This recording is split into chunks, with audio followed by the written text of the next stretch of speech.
ओम यजुर्वेद अध्याय 35 मंत्र 10।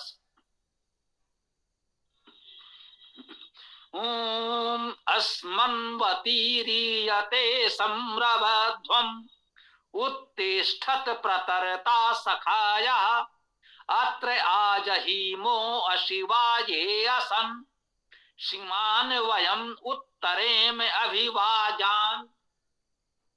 देखिए कह रहे अस्मन्वती, यदि उच्चारण हम थोड़ा ठीक समझ कर लें तो बहुत कुछ अर्थ समझने में सुविधा हो सकती है। अस्मन्वती, ये वती तो प्रत्यय दिख रहा है, धातु अस होगी। सबसे पहले यदि होगा तो उपसर्ग होगा, उपसर्ग नहीं है तो धातु ही पहले होगी, तो अस तो हो गई धातु। मन भी प्रत्यय और वत प्रत्यय, वत का स्त्रीलिंग बन गया तो वती प्रत्यय। अस्मन्वती का अर्थ हो गया व्यापकता, भोजन, तीव्रता युक्त, क्योंकि अस धातु का अर्थ व्यापक होना भी है, अस धातु का अर्थ शीघ्रता से पहुंचना भी है, वेगवान होना भी। इसे कहते हैं आसुगामी, शीघ्र जाने वाला। वो अस धातु से ही तो आसु बना, आसुगामी शीघ्र चलने वाला। तो अस धातु से एक तो व्यापक बना, दूसरा शीघ्रगामी बना। तो शीघ्रगामी, वहां व्यापकता का ये भी अर्थ होता है कि शीघ्र सब जगह पहुंच जाता है, तो व्यापकता का एक भाव ये होता है। तो दोनों का अर्थ लगभग एक सा ले लें। और अस धातु का भोजन भी अर्थ है भोजन करना, इसी से असन बना। असन का अर्थ भोजन, और जब भोजन न करें तो क्या हो गया, अनअसन अर्थात अनशन। बोले वो अनशन पर हैं अर्थात भोजन नहीं कर रहे। तो अस धातु के ये अर्थ हो गए। तो अब क्या कहा, अस्मन्वती, अस्म से युक्त, व्यापकता से युक्त, भोजन से युक्त और तीव्र गति से युक्त।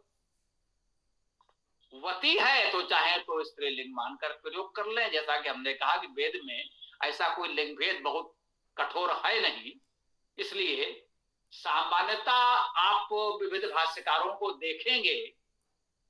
हाँ, कुछ लोग जो बीच में टोका टाकी का प्रयास करते हैं, ऐसे लोगों को रविवार को जोड़ने का प्रयास अवश्य करें, उनका भी समाधान हो और उनके माध्यम से आप सब लोगों का समाधान हो। वेदार्थ करने में सबसे महत्वपूर्ण बात है बहुलम छंदसी, वेद में बहुलता है, और इस बहुलता को व्यक्त करने के लिए एक उनके पास परंपरागत शास्त्रीय शब्द है जिसे कहते हैं व्यत्यय। जैसे मान लीजिए व्याकरण से अस्मन्वती तो स्त्रीलिंग में बना, अब भाष्यकार को इसमें लग रहा है कि इसमें स्त्रीलिंग जैसा तो कुछ है नहीं, क्योंकि वेद में लिंग भेद इतना कठोर नहीं है, भले ही स्त्रीलिंग का प्रत्यय दिख रहा है मगर यहाँ स्त्रीलिंग जैसा कुछ विशेष नहीं है। तो उसने सहज भाव से पुल्लिंग मान करके उसी भाव से अर्थ कर दिया, उसने जाति के बजाय जाता है लिख दिया। तो इसको वो स्वीकार करता है और कहता है बहुलम छंदसी लिंग व्यत्यया। जी, आप ये उपट सायण महिधर का भाष्य पढ़ें या दयानंद जी और उनके अनुयायियों का भाष्य पढ़ें, ये आपको सर्वत्र मिलेगा। लिंग व्यत्यया अर्थात इसमें लिंग व्यत्यय है। लोक में लौकिक व्याकरण से भले ही इसमें स्त्रीलिंग दिख रहा है, परंतु वेद में इसका स्त्रीलिंग जैसा अर्थ करने की कोई आवश्यकता नहीं है, चलेगा। इसी प्रकार से वो लिख देता है लकार व्यत्यय, जिसको हम कहते हैं कि वेद में शाश्वत सत्य का वर्णन है, इसलिए उसमें वर्तमान काल, भूतकाल, भविष्य काल का कोई भेद होता नहीं। सब लोग कहते हैं सूर्य उदय हुआ, वेद मंत्र में तो आया भूतकाल में, तो आपने कहा सूर्य उदय तब हुआ था। अरे भाई, तब हुआ था तो आज भी होता है और आगे भी होता रहेगा। वेद शाश्वत सत्य की बात करता है, तो ऐसा न करें कि सूर्य उदय हुआ यदि लिखा है तो आप मान ले बस तब उदय हुआ था, उसके बाद नहीं होगा। वेद में शाश्वत सत्य है तो उसमें इसका काल का कोई अंतर नहीं पड़ता, भूत भविष्य वर्तमान काल सब एक सा माना जाता है। तो इसको आपके विद्वान वेद भाष्यकार लिखते हैं लकार व्यत्यय। वहां तो भूतकाल की क्रिया का उपयोग हुआ है, वहां लग लकार भूतकाल की क्रिया है, परंतु अर्थ कर दिया उन्होंने वर्तमान काल में, लट लकार वर्तमान काल में अर्थ कर दिया। इसको क्या बोले? बोले लकार व्यत्यय। तो जो आपको लकार दिख रहा है, कठोरता से उसका पालन नहीं किया गया, यहां पर ये है। तो वेद भाष्य में ये बातें सर्वत्र मिलती हैं। लोग इन बातों को, जिन्होंने इतनी गहराई से नहीं जाना समझा है, या वो स्वयं तो जानते हैं परंतु वो देख रहे हैं कि सारे विद्यार्थी इतना नहीं जानते होंगे, तो वेद कार्य में विघ्न डालने वाले लोग पहुंच करके लोगों को भ्रमित करने के लिए कुछ इस तरह की बात करना प्रारंभ कर देंगे कि हमने कुछ कहा, बोले नहीं इसमें ऐसा नहीं, देखिए ये ऐसा है तो ऐसा होना चाहिए। तो इसको इस प्रकार से जब आप समझ लेंगे, सावधान रहेंगे, तो ये समस्याएं नहीं आएंगी। वेद में ऐसा होता है। इसे बाकायदा कहने विद्वत से एक शास्त्रीय शब्द दे दिया गया, व्यत्यय। बहुलम छंदस और लकार व्यत्यय, लिंग व्यत्यय आदि आदि, इस तरह से वो व्यत्यय अर्थात वो परिवर्तन करके आप अर्थ कर सकते हैं। ये उसका अर्थ है। संदर्भ आ गया तो बता दिया, आपके लिए उपयोगी हो सकता है। फिर है रीयते। रीयते चलती है। री गतो धातु है, गत्यर्थक धातु है। री धातु का अर्थ है गति करना, तो रीयते चलती है। अब देखिए हमने यहां चलती है लिख दिया है क्योंकि अस्मनवती रीयते,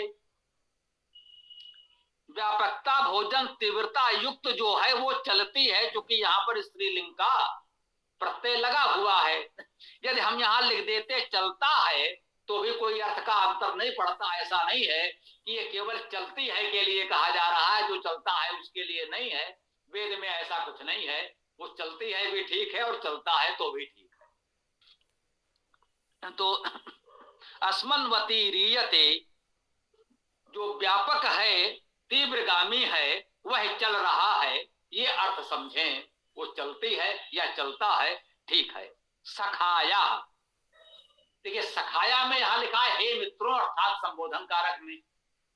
सखाया प्रथमा बहुवचन है, तो कर्ता में भी सखाया होगा और संबोधन में भी सखाया होगा।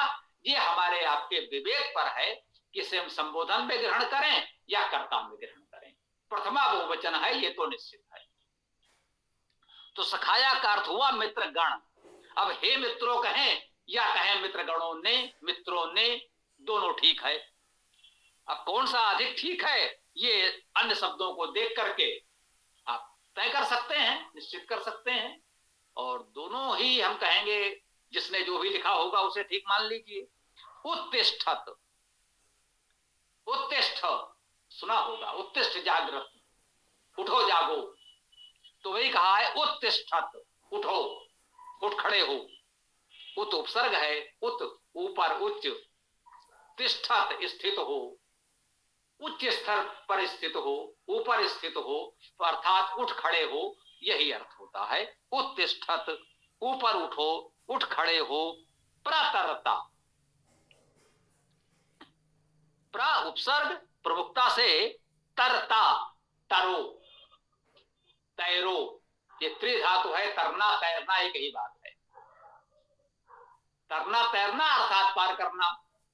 सामान्यतः इस समय हम लोग कहते हैं भी नदी पार करना, तैरना, जल पर तैरते हैं, उस जल को पार करते हैं। जो जल राशि है, नदी, समुद्र, तालाब, सरोवर जो भी है, उसे पार करते हैं, तो उसको हम लोग तरना या तैरना कहते हैं। और इसका कोई और अर्थ नहीं होता कि कहीं और से कोई तर जाएगा, ऐसा कोई भाव न लें।